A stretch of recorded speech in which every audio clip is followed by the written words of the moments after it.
Hello viewers, السلام علیکم۔ آپ دیکھ رہے ہیں میرا یوٹیوب چینل مارک 11۔ نحمدہ و نصلی علی رسولہ الکریم، اما بعد، اعوذ باللہ من الشیطان الرجیم، بسم اللہ الرحمن الرحیم۔ آج ہم جس ٹاپک پر بات کرنے جا رہے ہیں وہ ہے ماہ ربیع الاول۔ جیسا کہ آپ جانتے ہیں کہ اسلامی مہینے ربیع الاول کی آمد ہو چکی ہے۔ وہ جو چاند سے بھی حسین ہے ان کے مہینے کا چاند نظر آ گیا ہے۔ اسلامی سال کے تیسرے مہینے کا نام ربیع الاول ہے۔ اسے ربیع النور اور ماہ میلاد النبی کے نام سے بھی پکارا جاتا ہے۔ ربیع عربی زبان میں موسم بہار کو کہتے ہیں، یعنی گرمی اور سردی کے درمیان کا موسم۔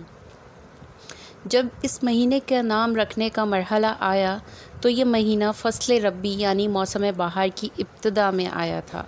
اسی بنا پر اس کا نام ربیع الاول رکھا گیا۔ روایات کے مطابق ربی کے معنی خوشحالی کے ہیں۔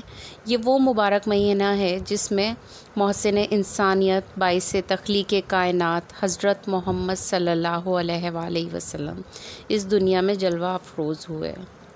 آفتاب رسالت طلوع ہوا، دنیا توحید کے نور سے جگمگا اٹھی اور انسانی تاریخ کے مثالی دور کا آغاز ہوا۔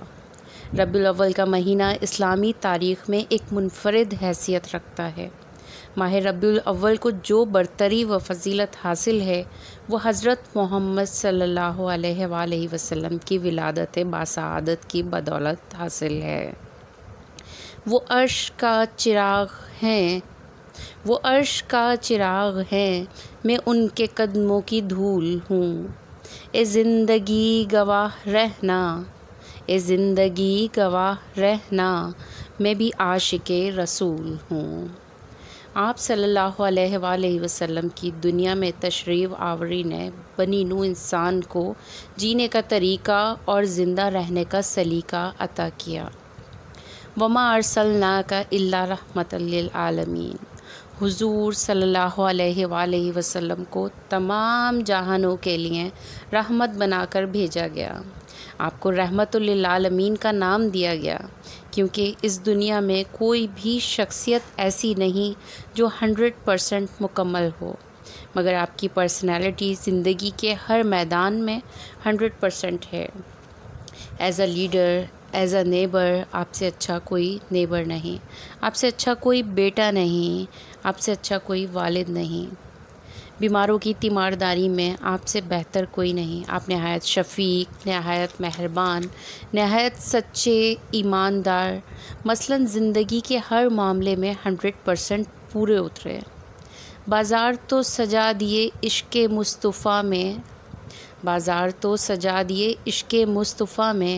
پیغام مصطفیٰ کیا تھا ہم نے بھلا دیا۔ ہمیں چاہیے کہ اگر 100% نہ صحیح تو 50% بھی بہتر ہو جائیں تو ہمارا ملک ایک اسلامی ملک بن جائے۔ اب حق تو یہ ہے کہ رحمت عالم کو دل و جان میں سمو لیا جائے، آپس کی نفرتیں مٹا دی جائیں اور ہر جگہ محمد رسول اللہ کی محبت رہ جائے۔ اللہ ہمیں عافیت کی زندگی عطا فرمائے، ہمیں سنتوں پر چلنے اور کثرت سے درود پاک پڑھنے کی توفیق عطا فرمائے۔ اس میسج کو زیادہ سے زیادہ شیئر کریں۔ وآخر دعوانا والحمد للہ رب العالمین، والسلام علیکم ورحمۃ اللہ وبرکاتہ۔